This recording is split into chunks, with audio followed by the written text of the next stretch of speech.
예, 저희는 고린도전서 1장부터 4장까지 내용을 보면서 교회의 분열 그리고 그에 대한 아픔들을 살펴보았습니다. 그리고 지난번 설교에서부터는 이제 새로운 주제를 등장하게 됐죠. 우선 교회 안에서 빨리 시급하게 처리해야 될 문제들, 그 문제를 다루면서 은행의 문제를 얘기했었습니다. 오늘도 그 내용의 하반절 내용인데요. 그 이전에 우리 설교에서 내용을 잠깐 복습을 하면 은행이 그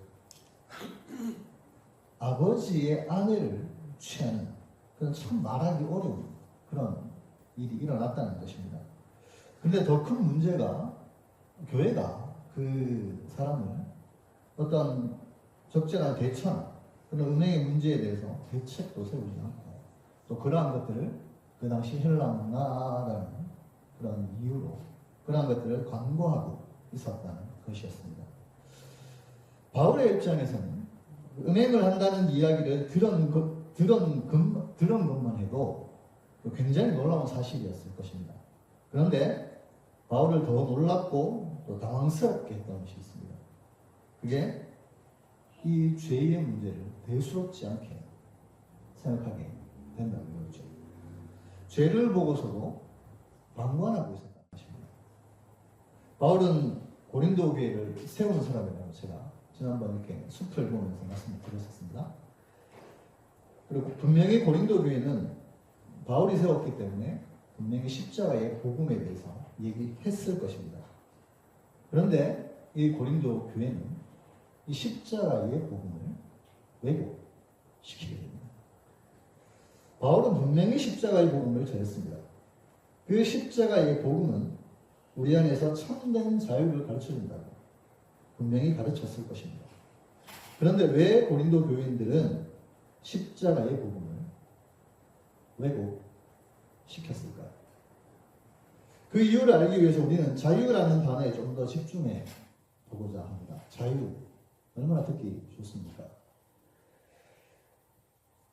십자가의 복음은 우리의 모든 죄를 용서하시죠. 그리고 우리를 깨끗게 하십니다. 아멘. 예. 그로 인해 우리는 더 이상 율법의 종 아래 있지 아니하고 주님 우리를 위해 십자가에 달리신 그 희생으로 우리는 자유함을 누리게 됩니다. 그런데 이 십자가의 고난과 예수님의 희생을 빼고 중요합니다. 이 십자가의 고난과 예수님의 희생을 빼고 자유만을 얘기하게 되면 아주 위험해질 수 있습니다.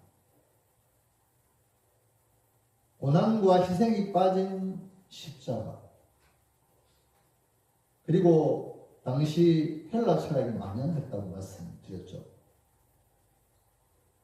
예수 그리스도의 고난과 희생이 부재가 되는 우리가 집중하고자 하는 그 자유, 그 부재의 자리에 헬라 철학이 자리를 잡게 됩니다.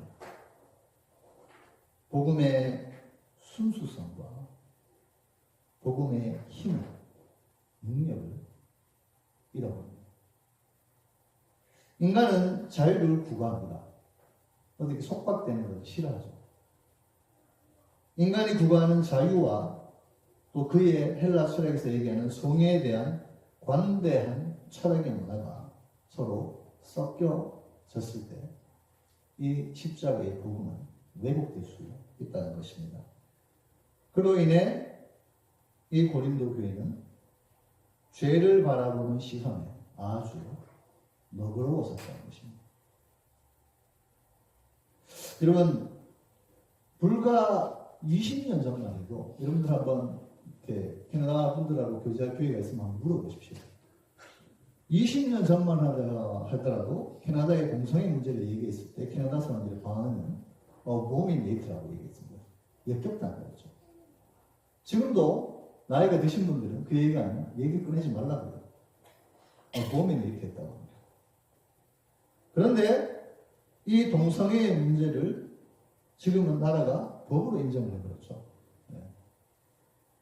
그런데 그걸 인정하기까지 얼마나 많은 사람들이 십자가의 희생과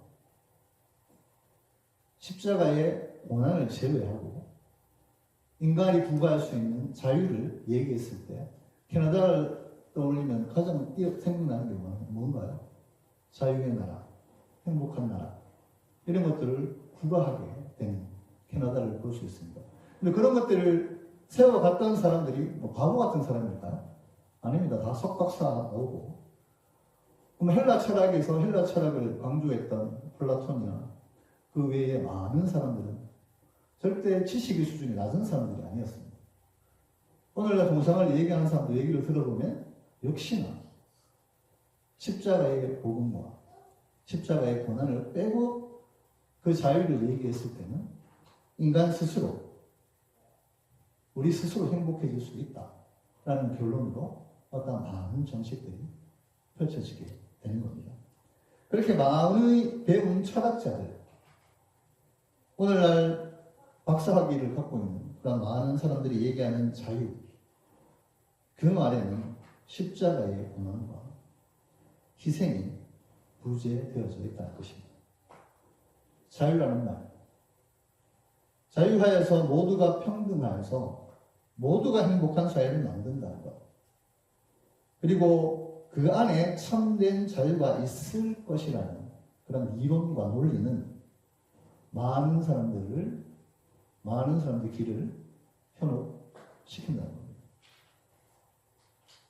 이 논리와 사고가 마치 대단한 깨달음이라도 되는 듯이 스스로 감탄합니다.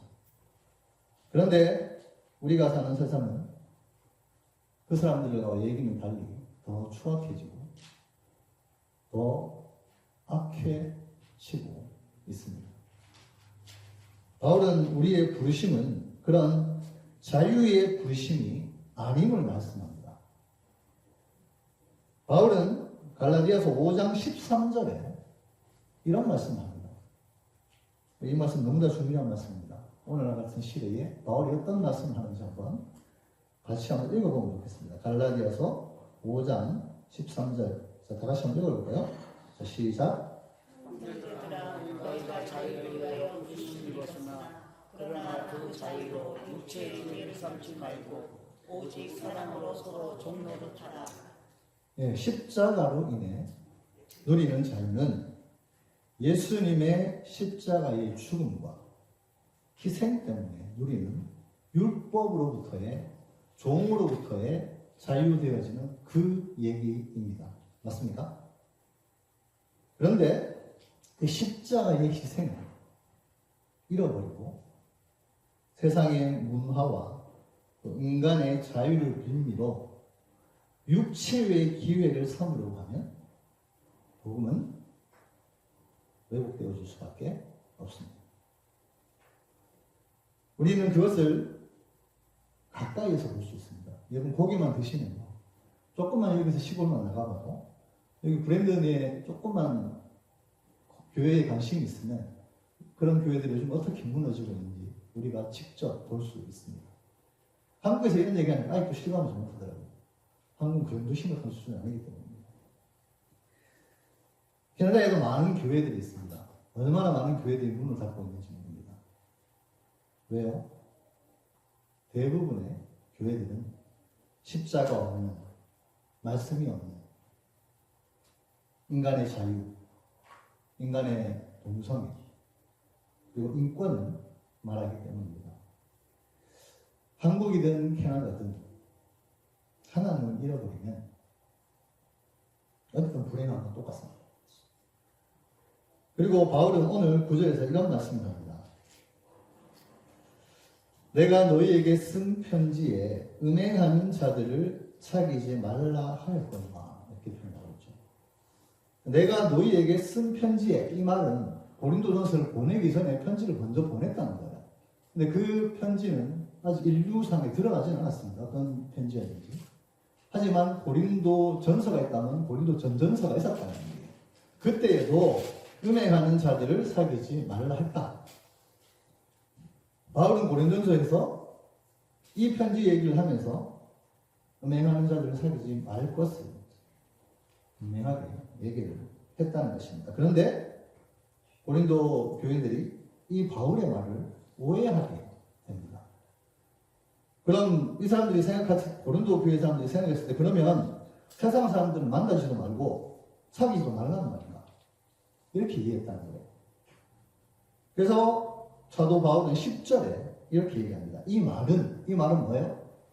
음행하는 자와 사귀지 말라고 했다. 이 말은 세상에 음행하는 자들이나 탐하는 자들이나 속에서 빼앗는 자들이나 우상 숭배하는 자들을 도무지 사귀지 말라 하는 것이 아니라는 거예요.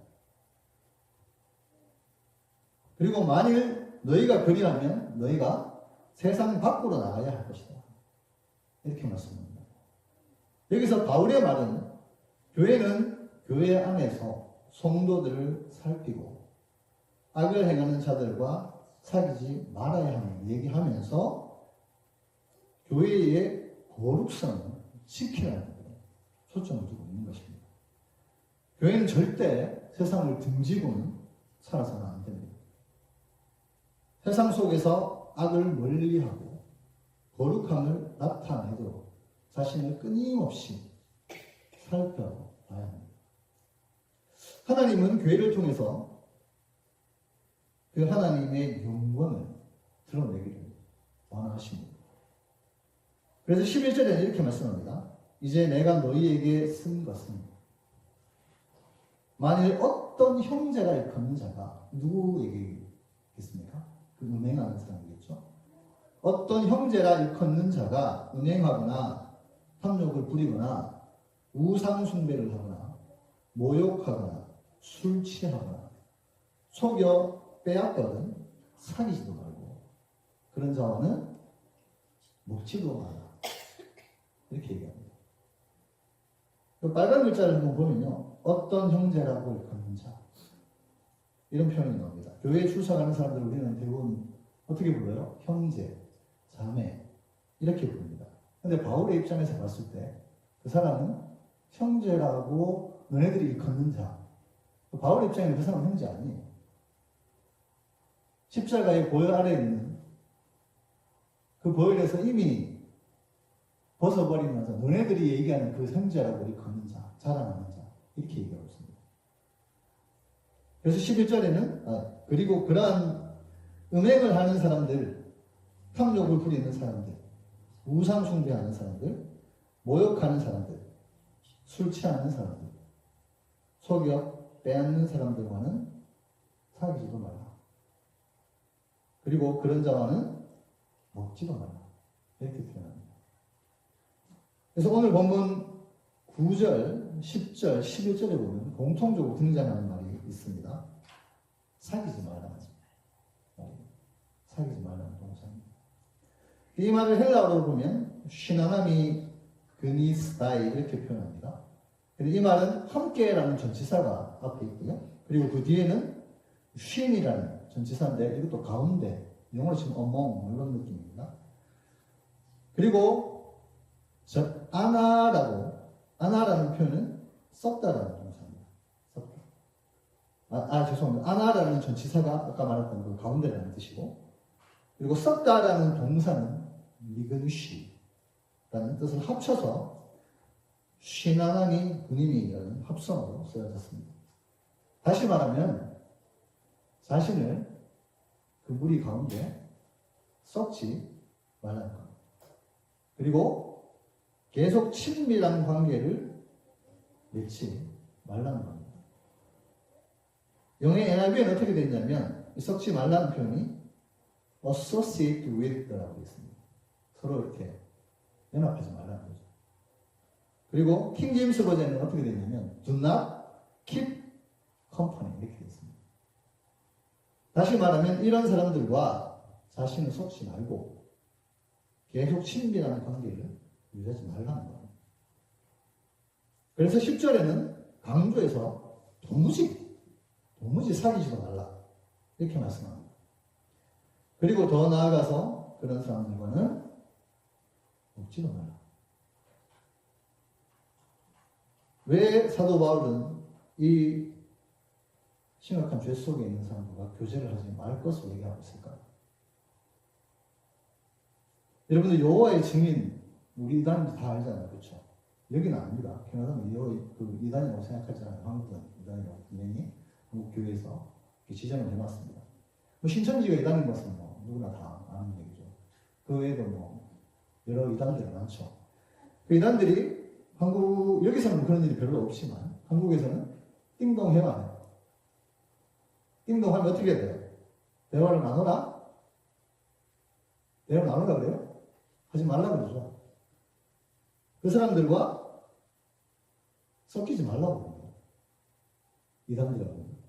여러분 디도서 3장 10절에 보면 디도가 성격이 아주 이렇게 강직한 사람이었습니다.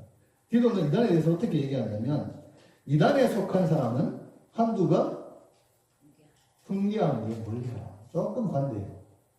그런데 요한 2서에서는 어떻게 얘기하냐면 누구든지 이 교훈을 가지지 않고 너희에게 나아가거든 그를 치배도 드리지 말라고. 치배도 드리지 말라고. 인사도 하지 말라고 합니다. 인사도.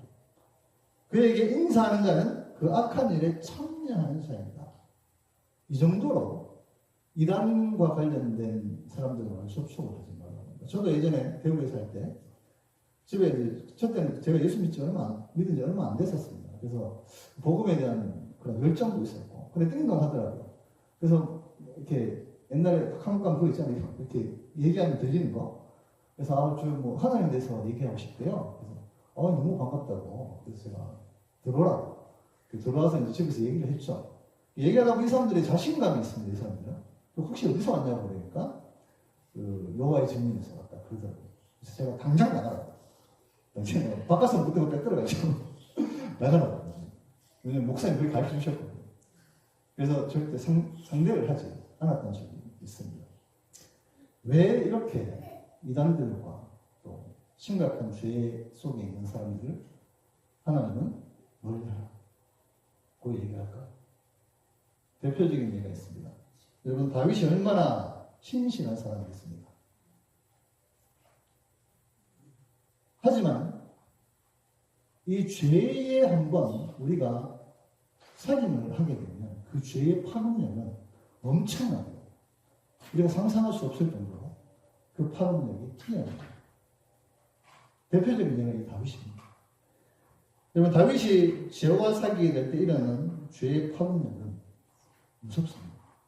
지금 음행 얘기를 하고 있죠. 사무엘하 11장 2절에 보면 다윗이 음행한 사건에 대해서 얘기를 하고 있습니다. 다윗이 침상에서 일어났다. 있죠. 침상에서는 언제 일어나야 돼요? 아침에 일어나야 됩니다. 그렇죠. 근데 다윗이 언제 침상에서 일어났어요? 보니까 빨간색 이렇게 안 보이시나요? 저녁 때 일어났다고 되어 있습니다. 다윗이. 그리고 옥상을 거닐고 있었습니다. 근데 이 상황을 조금 더 우리가 그 백그라운드를 조금 알면 원래 다윗은 모든 전쟁에 참여해서 군대를 지휘해 있었습니다. 근데 나라가 엄청나게 부강해졌죠. 다윗 밑에는 훌륭한 장관이 있었죠. 누굽니까? 군대 장관? 요압이 있었습니다. 그래서 모든 전쟁에 대한 그런 진두 지휘하던 때에 요압을 전쟁터에 보내고 자신은 어디 있었어요 지금? 네. 저녁 때에 다윗이 침상에서 일어나서 왕궁을 띵가띵가 이렇게 걷고 있었습니다. 근데 한 여인이 목욕하는 걸 보게 됐죠. 근데 이 다윗은 한 여인이 목욕하는 걸 보고 그 여인을 탐하게 됩니다. 이름이 밧세바였는데요. 우리아의 아내였습니다. 10계명의 10번째 계명이 뭔가요? 남의 소유를 탐하지 말라.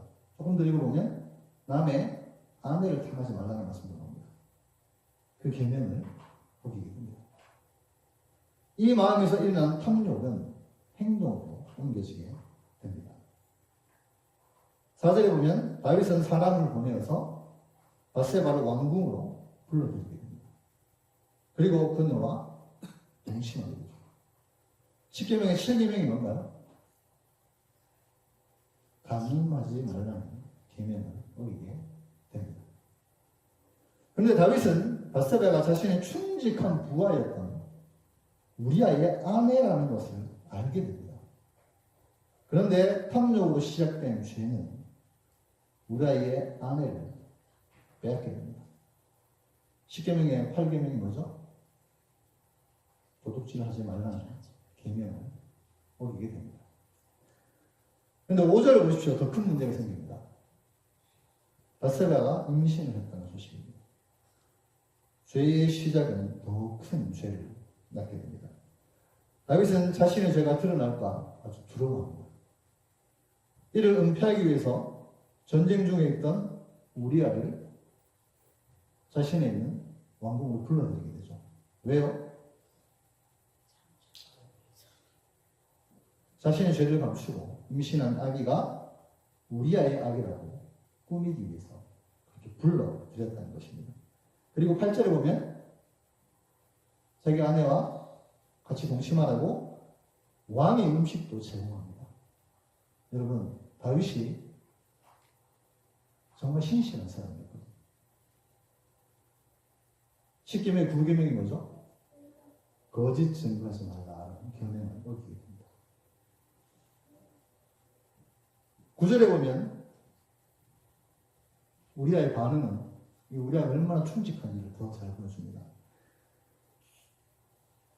다른 모든 내 동료들은 전쟁터에서 지금 전쟁을 하고 있는데 나 혼자 집에 가서 아내와 동침할 수 없다는 겁니다.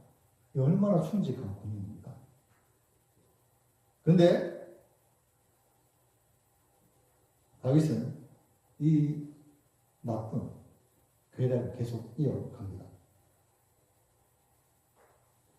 자신이 계획했던 대로 일이 잘 진행이 됐어요, 안 됐어요? 안 됐습니다. 그래서 군대 장관 요압에게 명령합니다. 우리아를 적진 최전방으로 보내라고 얘기합니다.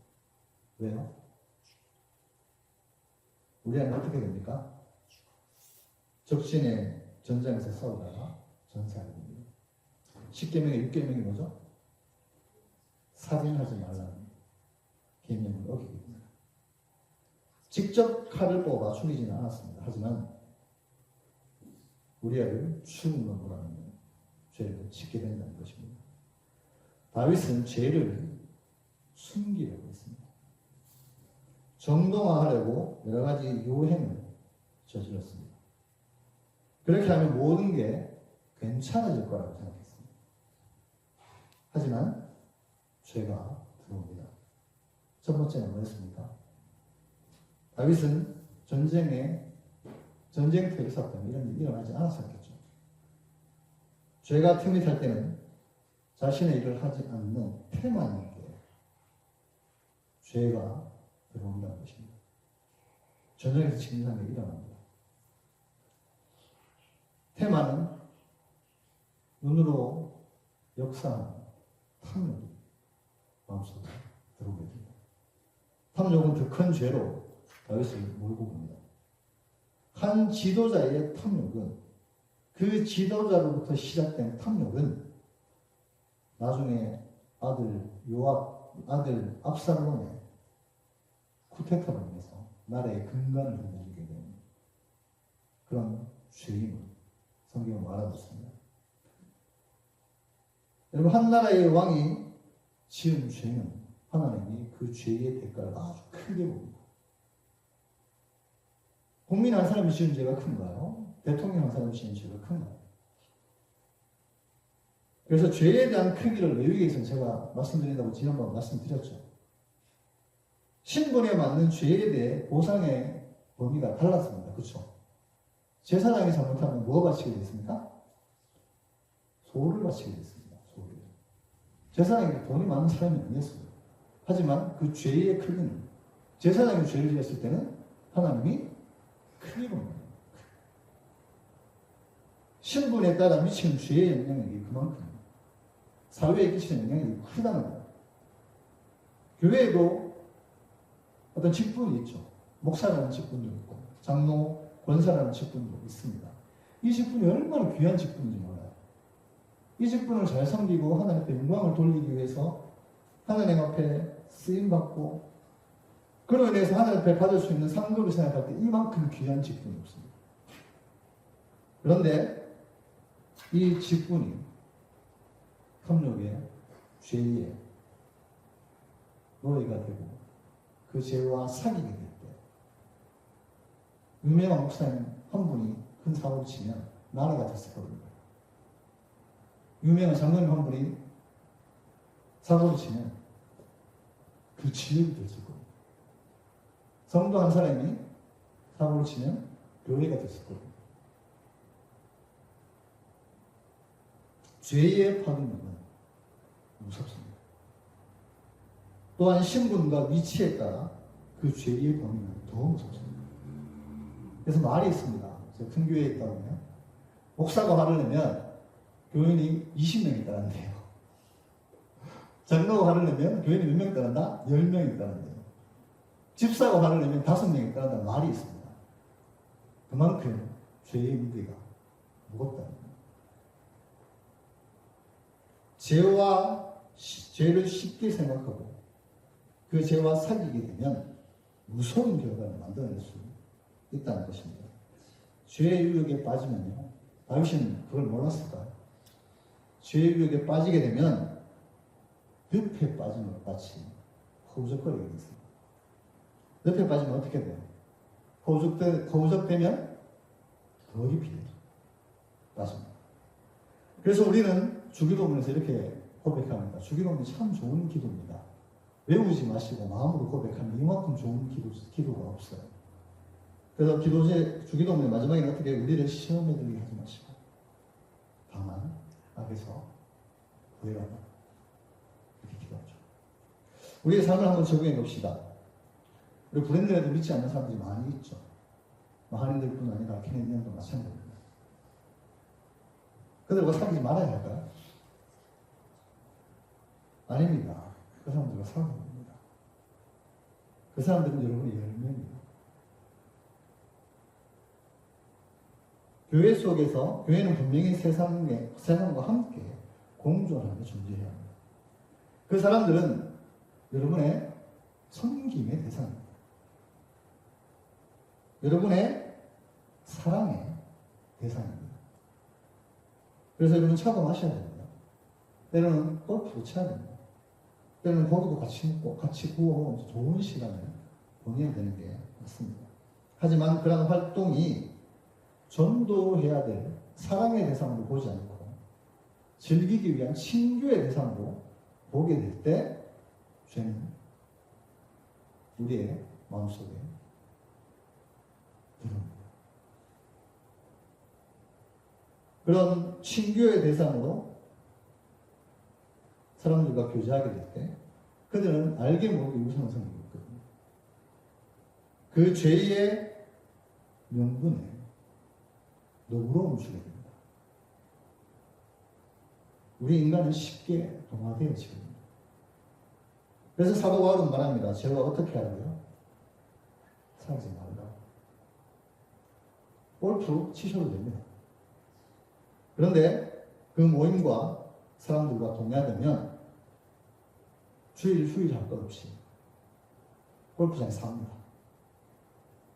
4계명의 안식을 지키라는 계명을 어기게 된다고 합니다. 이 정도는 괜찮겠지라고 안 되는 줄 알면서도 죄의 너그러움을 부여하게 되면 그로 인해 생겨나는 죄의 파급력은 무서워질 수 있다는 것입니다. 11절에는 술 취하는 사람과도 사귀지 말라 이렇게 말씀합니다. 술이 죄일까요? 죄가 아닐까요? 죄가 아닙니다. 좋아하시는 눈빛들이 제가 보이는데 술을 먹는다고 술이 죄가는 아닙니다. 술 마시는 것은 분명 죄가 아닙니다. 성경이 금지하고 있는 게 아닙니다. 술 마신다고 구원 못 받는 거 절대 아닙니다. 술 마시는 사람도 구원 받습니다. 하지만 술로 인해 생기는 죄의 파급력은 엄청납니다. 술로 인해 생겨나는 범죄율이 얼마나 심각한지 사회조사기관에서는 얘기해 줍니다. 최근 조사에 따르면 단순 폭력 검거자 중에 술 취한 사람이 63%라고 합니다. 그보다 죄질이 나쁜 성폭력의 경우에는 68%입니다. 가정폭력의 경우에는 73%. 경찰관 폭행, 경찰서 난동, 공무집행 방해, 무려 87%가 술에 취한 사람입니다. 여러분 가끔씩 이렇게 유튜브 같은 데 보이더라고요. 막 이렇게 사람들이 와서 경찰서에 들이대치는 사람들 있잖아요. 멀쩡한 사람들 봤어요? 다들 술 취해가지고 이렇게. 이민사회에도 술 문화가 좋은 문화일까요? 뭐 적당히 즐기는 건 제가 어느 정도 이해는 하겠습니다. 하지만 이민사회에서도 술 문화는 결코 권장되어지지 않는 문화입니다. 특히 교회 공동체는 더욱 그렇습니다. 왜냐하면 술자리에서는 교회라는 공동체가 덩어리가 되게 큽니다. 많은 사람들이 나옵니다. 사람들 모이면 무슨 얘기예요? 정치 얘기하고 사람 많이 모이는 얘기. 그러다 보니까 늘 술자리에서는 교회 얘기가 늘 나오게 될 수밖에 없다는 것이죠. 잠언 23장 29절부터 33절까지 말씀 한번 보겠습니다. 29절에는 이렇게 표현이 되어 있습니다. 재앙이 누구에게 있느냐? 재앙이 근심이 누구에게 있느냐? 분쟁이 누구에게 있느냐? 원망이 누구에게 있느냐? 까닭없는 상처가 누구에게 있느냐? 붉은 눈이 누구에게 있느냐? 충혈되는 눈에게 있느냐? 충혈되는 30절 이렇게 얘기합니다. 술에 잠긴 자에게 있다. 혼합한 술을 구하러 다니는 자에게 있다. 32절에 그 술이 마침내 뱀같이 물 것이라고 합니다. 독사같이 쏠 것이라고 합니다. 내 눈에 괴이한 것이 보일 것이라고 얘기하고 내 마음에 구부러진 말을 하는다. 하나님이 술을 금하는 이유는 스스로, 우리 인간 스스로 우리 술을 통제할 수 없기 때문에 우리의 판단을 또렷하게 흐리게 하죠. 우리의 욕망을 파괴합니다. 충동적이게 합니다. 자아를 통제하는 이성을 무너뜨립니다. 술을 마시는 건 분명히 죄는 아닙니다. 구원받는데 아무 상관이 없습니다. 하지만 술 취함으로 인해 생겨난 죄의 파급력은 아주 무섭습니다. 여러분들 들어보셨을 거예요. 건강을 해치는 듯 해서 감경화라든지 그 외 술로 인해 가지고 가정이 파탄된다든지 술로 인해서 아동 성폭력이라든지 그런 문제들이 일어날 수 있는 그런 술과 관련돼 있는 사람들과 그 죄와 관련된 것들과 사귀지 말라고 바울은 얘기하고 있는 것입니다. 그래서 12장 13절에 바울은 이런 얘기를 합니다. 밖에 있는 사람들은 하나님이 심판하신다. 나는 상관할 바가 아니다. 그런데 교회에서는 이런 악한 사람들을 어떻게 하고요? 쫓아내라고 합니다. 왜요? 더 이상 하나님의 거룩한 공동체가 거룩성을 잃지 않기 위해서입니다. 말씀을 마치겠습니다. 여러분은 진정으로 죄에서 자유를 얻게 함이 어디에 있다고 생각하십니까? 세상이 말하는 자유에는 편안함이 분명히 있을 수는 있습니다. 하지만 진정한 자유는 없습니다. 진정한 자유는 예수 그리스도의 보혈을 믿는 믿음의 승리밖에는 없습니다. 십자가가 없는 자유는 우리를 달콤한 말로 현혹시킬 수 있습니다. 우리의 시선을 말씀이 아닌 문화의 현상이나 인권에 집중하게 만듭니다. 우리 인간은 그로 인해서 그 죄에게 관대함을 주게 된다는 것입니다. 헬라 철학을 핑계로 세상의 풍조의 핑계, 우리는 죄를 간과하게 될 수 있다는 것입니다. 그렇게 죄에 대해서 간과해지다 보면 우리 인간은 그에 대해 쉽게 동화되어 집니다. 그리고 그 죄가 주는 유혹에 늪에 빠져서 그 파급력을 통해서 무서운 경험을 할 수도 있다는 것입니다. 사랑하는 브랜든 하나님교회 성도 여러분, 죄와는 사귀지 마십시오. 사람을 사랑하되 죄는 미워할 수 있는 영적 분별력을 하나님 앞에 구하십시오. 그로 인해 예수님의 십자가 보혈만이 우리에게 참된 자유를 주시는 분임을 세상에 전하는 삶을 사십시오. 그래서 하나님의 기쁨이 되는 우리 브랜든 하나님교회 성도님들이 되시길 주님의 이름으로 축원합니다. 우리가 이 찬양 드리면서 계속 기도하겠으면 좋겠습니다. 주의 자유를 얻게 하면 보혈의 능력